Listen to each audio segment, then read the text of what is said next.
Sea Generals welcomes you. Enjoy the animal world. On this edition of Enjoy the Animal World, we are visiting KHWA TTU, a non-profit organization, jointly directed by the SAN and the Swiss-based Ubuntu Foundation. We will first go for a game drive, then tour their 3 exhibition buildings, maybe get some takeaways from their restaurant. Enjoy. KHWA to showcase the culture of Southern Africa's San people, the oldest surviving hunter-gatherer groups still in existence in Southern Africa are the San peoples, often known as Bushmen. Their ancestral homelands include parts of South Africa, Namibia, Zambia, Zimbabwe, Lesotho, and Botswana.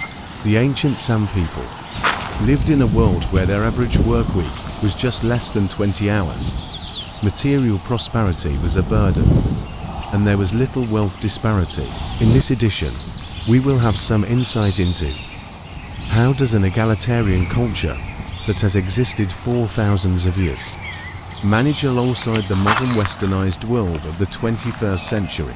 Did you know? The name Khoisan, used to describe the hunter-gathering San and Khoi tribes, was after the Khoi and San people intermarriages. However, it is regarded derogatory by the majority of indigenous people. According to the DFFE San, tribes reside in Southern Africa are the Zoo 3,500 adults and the Khoi 1,100 adult San groups. These tribes, who live in various regions of the Northern Cape Province of South Africa, claim an indigenous identity based on their languages and cultures. Our first activity for today will be the game drive for animal sightings of the KHWA TTU's famous eland, zebra, springbok, black wildbust, and ostriches. We are all excited. This is a great time for all of us to re-energize in the animal world. That's beautiful. It's so amazing how nowadays the majority of traditional farmlands have been converted to game reserves. I highly commend this. Without reservation, game reserves safeguard and educate about wild animals and provide a secure environment for them, away from poachers. Anybody would like me to stop for a photo? Yeah. Can you see? Is it springbok? Yeah. Yes. Yeah. This is now the big one. The beautiful springboks. They're largely found in almost all game farms, parks, and game reserves in the West Coast. KHWA TTU have harems consisting of plus or minus 150 mixed sex herds of springboks. Where are we at, bro? Wow, do you hear that sound? What's that? Very noisy. There's the brother. This is the male black Quran. This is the male northern black korhan, a common member of the bustard family, inhabiting the grassland, veldt and semi-arid scrubland in South Africa, Lesotho and Botswana. Moving forward, did you know that you can spot Table Mountain from KHWA TTU? Driving further down, we've spotted some elands. Let's hear from the ranger.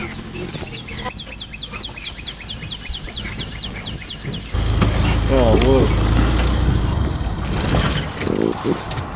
So this is the eland, and eland is the biggest antelope that we have in Southern Africa. A fully grown up eland can weigh up to 700 or 800 kilograms.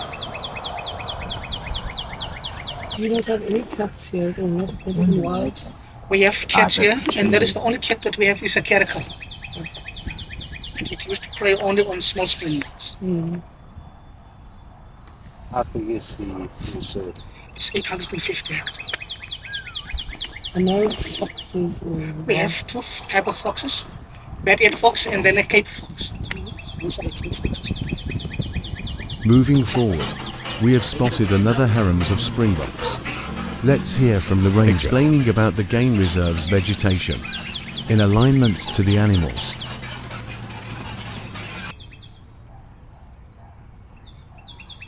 If you look at these different animals, we see because of that interaction in the golf course, and then we bring them here, but slowly and slowly they get adapted to our wild springboks. So sometimes when they are closer to a road, they will never react to any vehicle. And I have to turn away from that.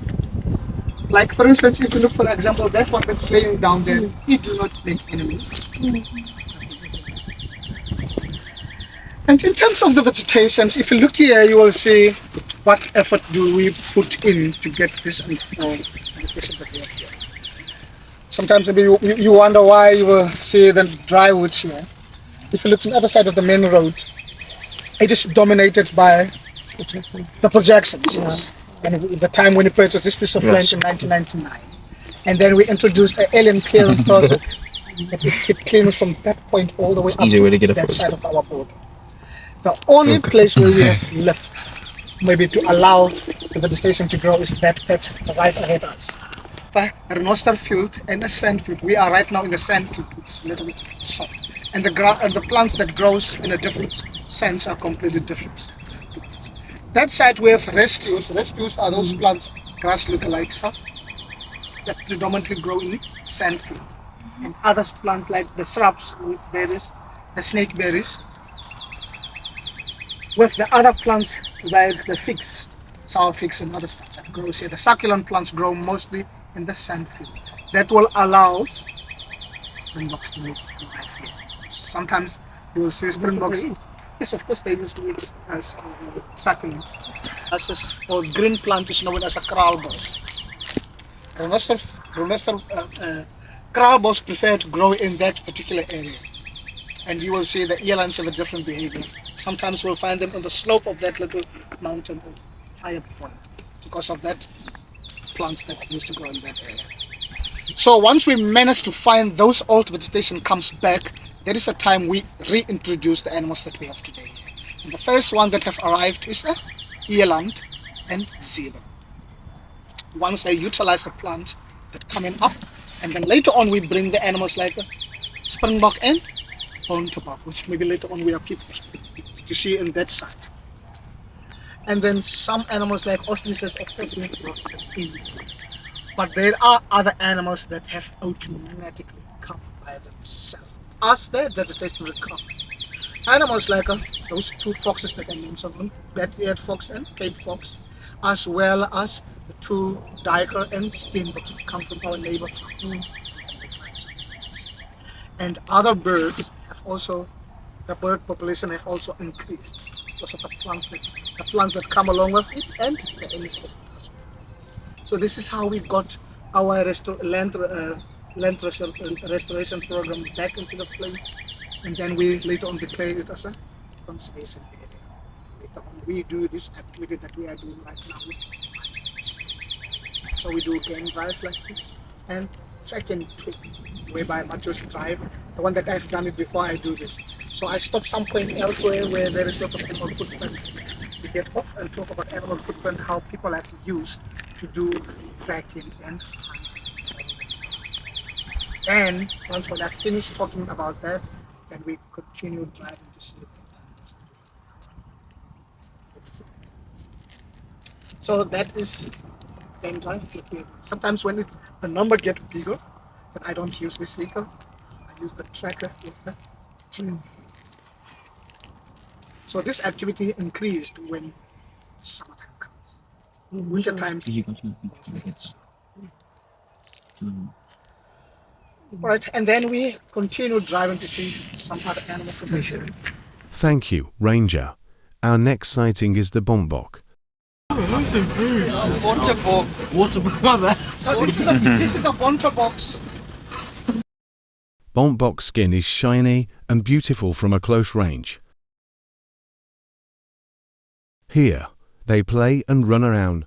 Let's hear from the ranger.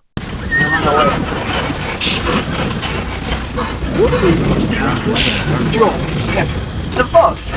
All right, Chef. What's fun? Okay.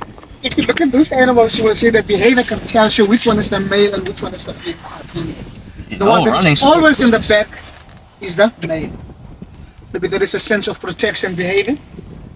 So that one is obviously the male, and the rest is the female. In order to understand which one is the young one, you can look. The one's facial appearances is a little bit, I say it's always the dirty face is the youngest one. And as it grows, the face starts looking white. And if you look, you will see the one with a much more brown color on the neck is the young one. Blesbok and Bontebok can confuse sometimes because they look exactly the same. The only thing they lacking, or Blesbok is lacking, is that white patch in the bottom. Oh, look at the little springbok, the baby springbok. So there is sort of there is a ram that come in and shoot away others. Yo, the jump. On this sighting, there are also little springboks in the background. So this is the breeding time of the springboks. Springboks have a lot of lungs as well. Because it's raining and it has a lot of grasses or fruits that is 0.5. available for our youngsters.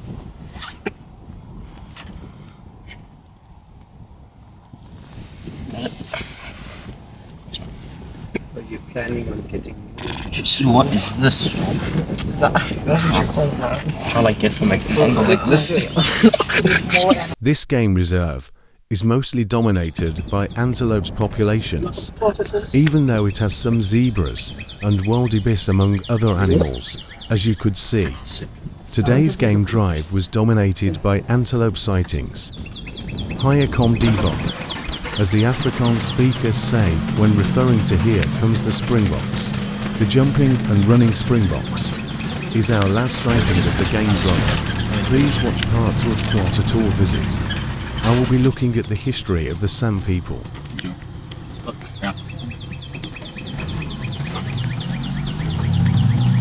Please like, comment, share and subscribe for more videos.